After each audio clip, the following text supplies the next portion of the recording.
മാങ്ങ അച്ചാർ ഉണ്ടാക്കാം. അതിനുവേണ്ടി ഞാൻ 750 ഗ്രാം മാങ്ങ എടുത്തിട്ടുണ്ട്. ഇതിനെ വലിയ പീസായിട്ട് അരിഞ്ഞെടുക്കാം.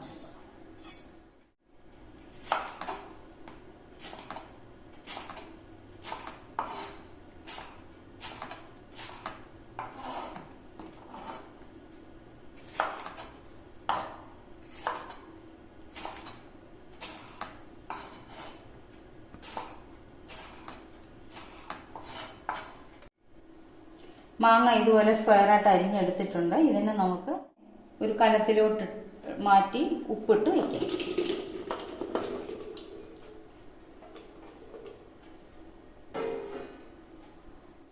ഒരു 100 ഗ്രാം ഉപ്പ് ഞാൻ കല്ലുപ്പാണ് ഇടുന്നത്.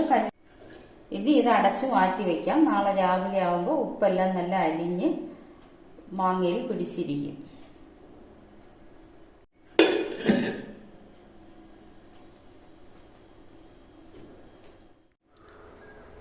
ഇന്നലെ ഉപ്പിലിട്ട് വെച്ചിരുന്ന ഈ മാങ്ങ വെള്ളമൊന്നും ഇല്ലാത്ത ഒരു തവിയ എന്തെങ്കിലും വെച്ച് ഇതിനെ ഇങ്ങനെ ഊറ്റിയെടുത്ത് വെയിലത്ത് വയ്ക്കാം.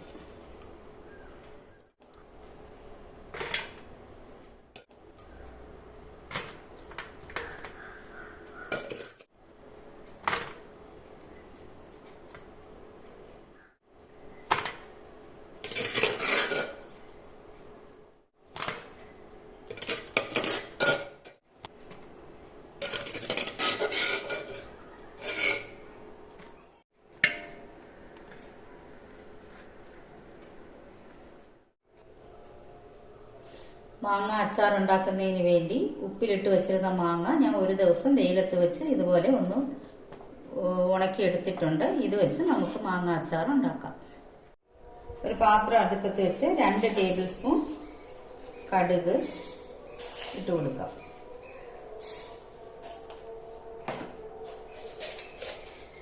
ഒരു 1/2 ടീസ്പൂൺ ഉലുവ,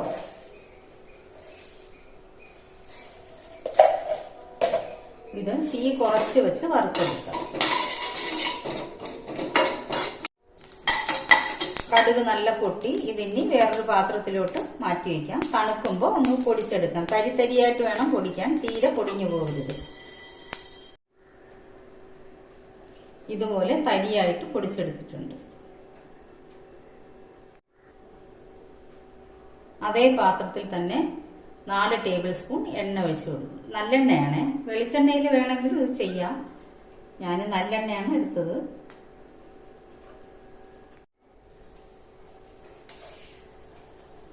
കുറച്ച് കടുക് ഇട്ട് കൊടുക്കും.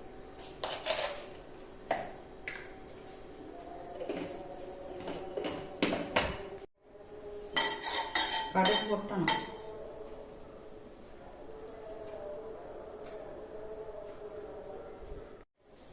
ഇത്രയും വെളുത്തുള്ളിയും കൂടെ ചേർക്കാം. ഇതിപ്പോൾ ചെറിയ വെളുത്തുള്ളിയായത് 30 വെളുത്തുള്ളി ഞാൻ എടുത്തിട്ടുണ്ട്.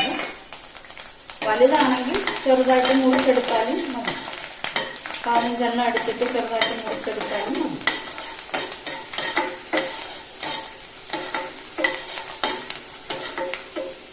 ഇത് ചെറുതായിട്ട് കളർ മാറി വരുമ്പോൾ കായപ്പൊടി ചേർത്ത് കൊടുക്കാം. കളർ മാറി വന്നിട്ടുണ്ട്, ഒരു ഗോൾഡൻ കളറായിട്ടുണ്ട്. ഇനി കായപ്പൊടി ചേർത്ത് കൊടുക്കാം.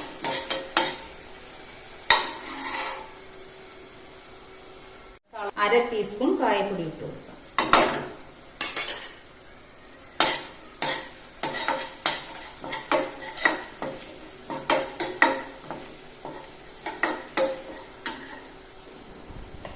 തീ ഓഫ് ചെയ്തിട്ട് വേണം മുളക് പൊടി ചേർക്കാൻ, ഇല്ലെങ്കിൽ കരിഞ്ഞു പോകും. 3 ടേബിൾ സ്പൂൺ മുളക് പൊടി ഇട്ട് കൊടുക്കാം. ഇത് വലിയ എരിയില്ലാത്ത മുളക് പൊടിയാണ്. പിരിയം മുളകും സാധാരണ മുളകും കൂടി പൊടിച്ചതാണ്. വലിയ എരിയൊന്നുമില്ല.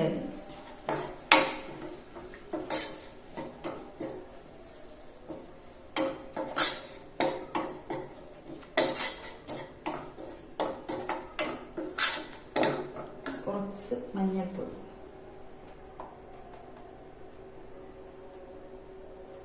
അര ടീസ്പൂൺ മഞ്ഞൾപ്പൊടി ഇട്ടു.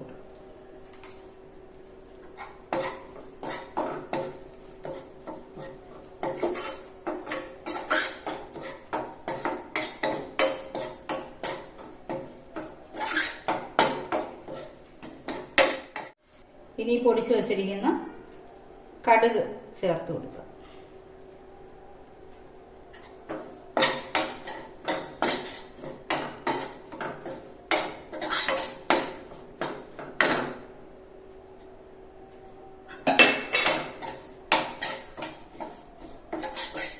വിനീഗർ ചേർക്കണമെങ്കിൽ ഈ സ്റ്റേജിൽ കുറച്ച് ഒരു 2-3 ടേബിൾ സ്പൂൺ വിനീഗർ ചേർക്കാം. ഞാനിവിടെ വിനീഗർ ഒന്നും ചേർക്കാറില്ല.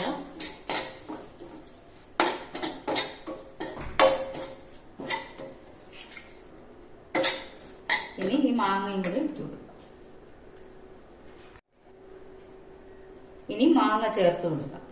ഞാൻ ഉപ്പിലിട്ട് വെച്ചിരുന്ന മാങ്ങയായതുകൊണ്ട് ഉപ്പ് ചേർക്കേണ്ട ആവശ്യമില്ല, നല്ല ഉപ്പുണ്ട് ഇതില്.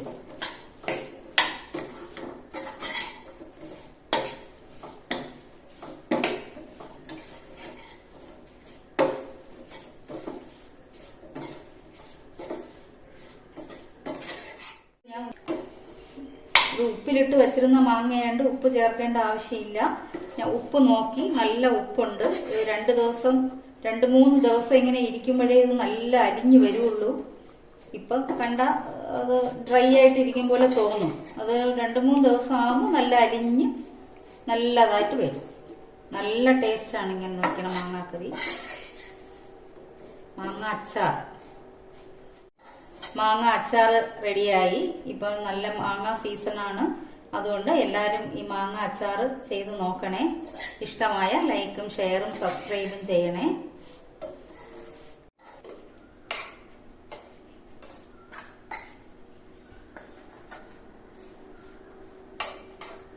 അത് തണുത്ത ശേഷം കുപ്പിയിലാക്കി വെക്കാം.